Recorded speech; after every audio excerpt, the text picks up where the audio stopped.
Neste vídeo vou fazer bolachinha de polvilho doce. 3 xícaras de polvilho doce, 1 xícara de coco ralado, meia xícara de açúcar, o ovo, 1 colher de sopa de margarina, 1 colher de sopa de fermento para bolo, 1 colher de café de sal. Vou deixar a receita completa na descrição do vídeo.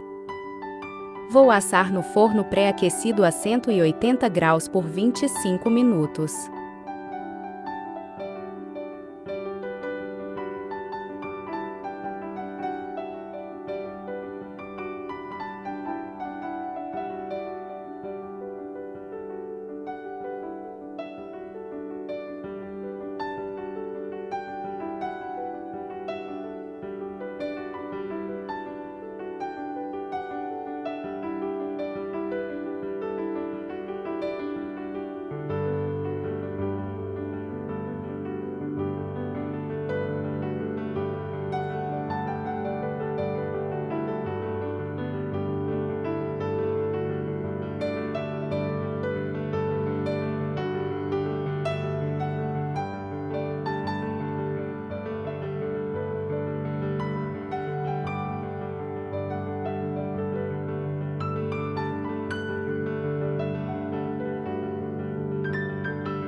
Se inscreve no canal, ativa o sininho e deixa o seu like.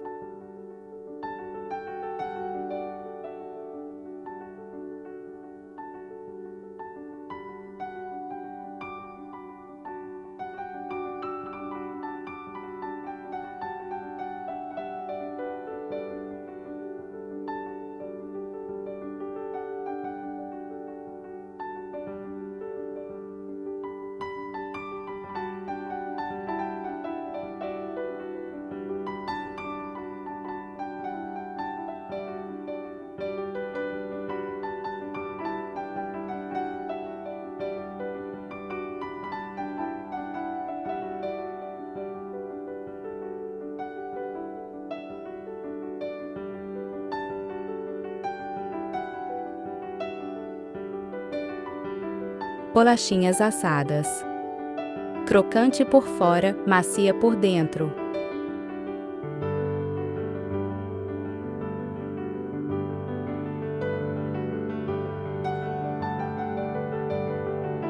Beijos, até o próximo vídeo.